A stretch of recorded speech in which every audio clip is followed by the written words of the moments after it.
तो इस तरह के बहुत सारे जजमेंट भी आए हैं जो कि पतियों के पक्ष में आए हैं, और लगातार कानून में बदलाव भी हो रहा है समय और परिस्थितियों को देखते हुए। तो आपको ये बिल्कुल भी नहीं लेके बैठना है कि वो महिला है, उसी की जीत होगी, हम हार जाएंगे, उसी पक्ष में न्याय होगा। तो ऐसा बिल्कुल भी नहीं है। कोर्ट दोनों पक्षों की सुनती है, लेकिन बात ये होती है कि दोनों पक्ष में जो मजबूती से सबूत को, अपना पक्ष को कोर्ट में रख लेता है, उसकी जीत हो जाती है। जो कि आपको अपने पक्ष को मजबूती से कोर्ट के सामने रखना है, प्रूफ के साथ में। तो ऐसे में आपकी हार नहीं होगी, आपकी जीत जरूर होगी। बस आपको हिम्मत नहीं हारनी है, आपको डट के खड़े रहना है और केस को लड़ना है। आप खुद सोचो कि आपने जो ये अतुल सुभाष ने जो उपाय निकाला सुसाइड करने का, क्या और कोई इस तरह की सिचुएशन से नहीं गुजर रहा है? आप जाइए, थाने जाइए, कोर्ट जाइए, मीडिएशन सेंटर जाइए, आपको खुद पता चल जाएगा कि हजारों लाखों में व्यक्ति हैं झूठे केसेस से गुजर रहे हैं। अगर इसी तरह से सारे पुरुष सोच लें तो सुसाइड ही कर लें, केस लड़े ही ना। तो जब हजारों लाखों में व्यक्ति केस लड़ रहे हैं तो आप क्यों नहीं लड़ सकते हैं? आप सही हैं, आपकी कोई गलती भी नहीं है, तो आप जरूर लड़ें, अपनी बात रखें। आप पीछे क्यों हट रहे हैं जब आप नहीं गलत हैं? तो आपको हिम्मत बिल्कुल ही नहीं आनी है, आपको डट के सामना करना है। और अगर आपको लड़ना नहीं था तो जब शुरुआत में कुछ तो हुआ होगा। ऐसा तो है नहीं कि अचानक से पत्नी गई और केस कर दिया या रिपोर्ट करवा दी आपके अगेंस्ट में। कुछ तो हुआ होगा ऐसा, या तो आप उसे सुलझाने की कोशिश करते या फिर आप समझौता कर लेते। और जब आप शुरुआत में नहीं कुछ कर पाए, तो अब जब आपके सामने सिचुएशन ऐसी आ गई है, आपके ऊपर झूठे केसेस कर दिए गए हैं, तो आप जो है लड़िए। जब आप नहीं लड़ेंगे, आप बैठे रहेंगे, तो ये होता है कि पत्नी सोचती है ये कुछ नहीं कर पाएगा, हम इसके ऊपर केसेस पे केसेस कर देंगे, परेशान होगा, खुद ही झुक जाएगा।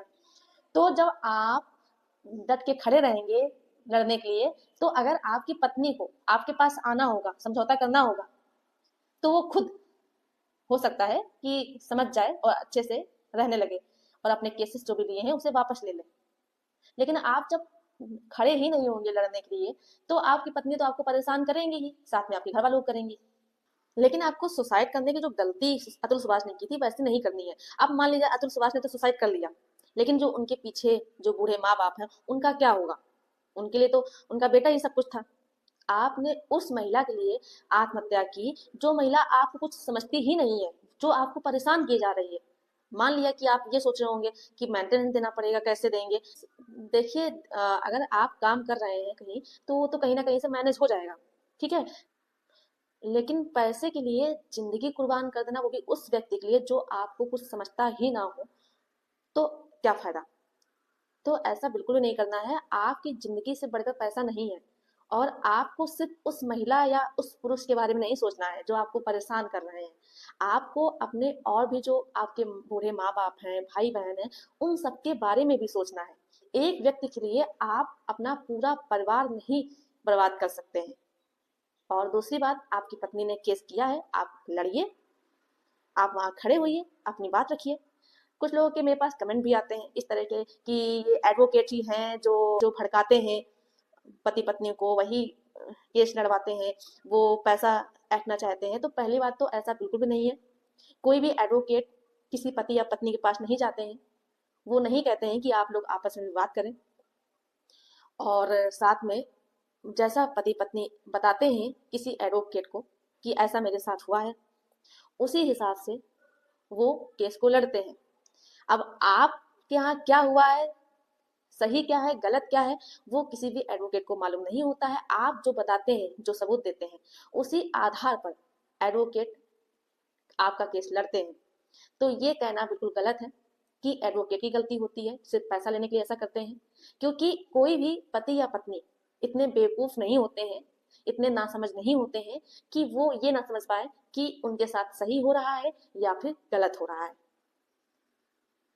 तो ऐसा बिल्कुल नहीं है। अगर आपको लगता है कि एडवोकेट सिर्फ पैसा लेने के लिए ऐसा करते हैं, तो आपके पास उपाय हैं, आप वो उपाय कीजिए। जैसे कि आपको लगता है कि आपको एडवोकेट लूट रहे हैं या पैसे के लिए ऐसा कर रहे हैं, तो बहुत सारे सरकारी एडवोकेट हैं, उनका चुनाव आप कर सकते हैं।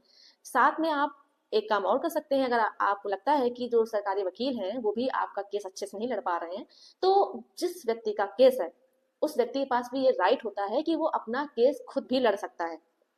तो आप खुद जाइए, केस लड़िए, अपनी बात रखिए, लेकिन आपको हार नहीं माननी है। आपको जिस तरह से अतुल सुभाष ने सुसाइड कर लिया, हार मान ली जिंदगी से, तो ऐसा नहीं करना है, आपको लड़ना है और अच्छे से अपना पक्ष रखना है।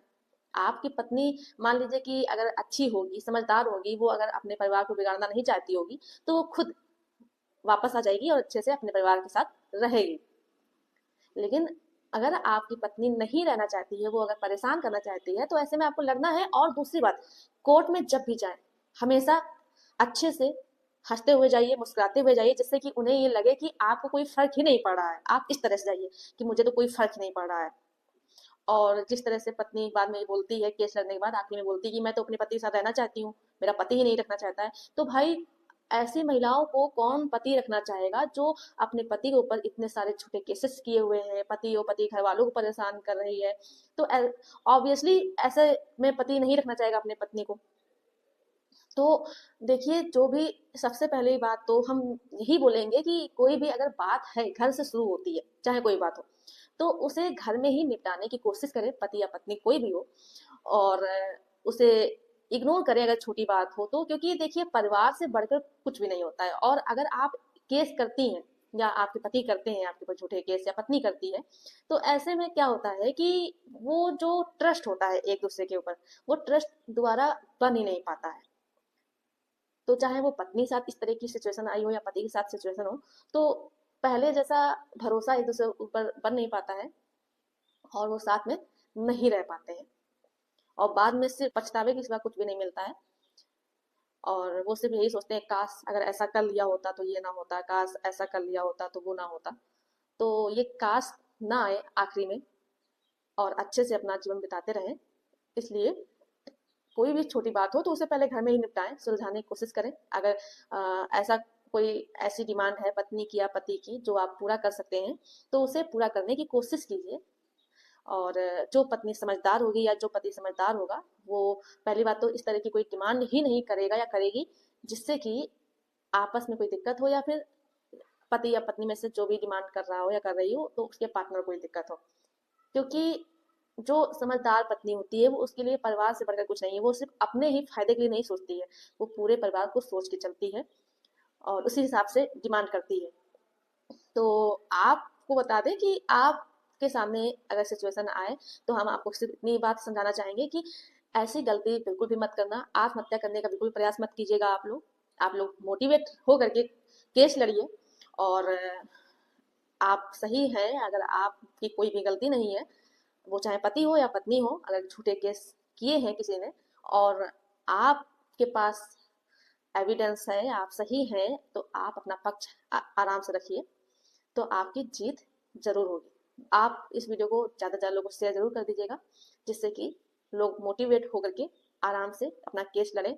ये जो सुसाइड करने का जो कदम है वो ना उठाएं, और अपने केस के लिए अपना पक्ष रखें मजबूती के साथ में, तो उनको कोई भी हरा नहीं सकता है, क्योंकि सच्चाई की जीत होती है हमेशा। अब आप मान लीजिए गलत ही हैं, तो फिर तो आपका हारना तय है। हम आपसे ये नहीं कहेंगे कि आप गलत हैं फिर भी आप जीत सकते हैं, लेकिन अगर आप सही हैं तो कोई भी आपको हरा नहीं सकता है। चैनल में अगर पहली बार आए हैं, वीडियो को पहली बार देख रहे हैं, तो ये आपका ही चैनल है, आप इसे सब्सक्राइब जरूर कर दें। धन्यवाद।